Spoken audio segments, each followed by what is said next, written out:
என் சிறுமையை கண்ணோக்கி பார்த்தவரே, என் எளிமையில் கை தூக்க வந்தவரே, என் சிறுமையை கண்ணோக்கி பார்த்தவரே.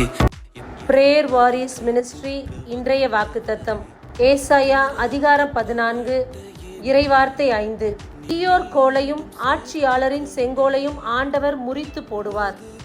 அன்பார்ந்தவர்களே, இந்த நாளில் எத்தனை காலம் தீமை செய்பவர்கள் வாழ்ந்துவிட முடியும்?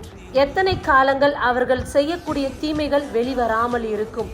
இதோ இந்த நாளில் ஆண்டவர் சொல்கின்ற வார்த்தை இதுதான்: தீயோரின் கோலை, அவர்களுடைய ஆட்சியை நான் முற்றிலுமாக முறித்து விடுவேன் என்று ஆண்டவர் கூறுகின்றார். எத்தனை காலம் ஒருவர் மற்றொருவரை ஏமாற்றி கொண்டு இருக்க முடியும்? இதோ ஆண்டவர் எல்லாவற்றையும் வெட்ட வெளிச்சமாய் கொண்டு வருகின்றார். தீயோரின் ஆட்சிகளையும் தீயோர் செய்யக்கூடிய எல்லா காரியத்தையும் இந்த நாளில் ஆண்டவர் முறியடிப்பேன் என்று வாக்கு கொடுக்கின்றார். அவற்றை நான் எல்லோரும் அறிய வெட்ட வெளிச்சமாய் காண்பிக்க போகிறேன் என்று ஆண்டவர் திட்டவட்டமாய் கூறுகின்றார். இறைவனை மட்டும் நம்புவோம். ஆண்டவருக்கு உகந்த ஒரு வாழ்க்கை வாழ்வோம். ஆமேன். God bless you. வாக்கு தத்தம் செய்தீர், நீர் சொன்னதை நிறைவேற்ற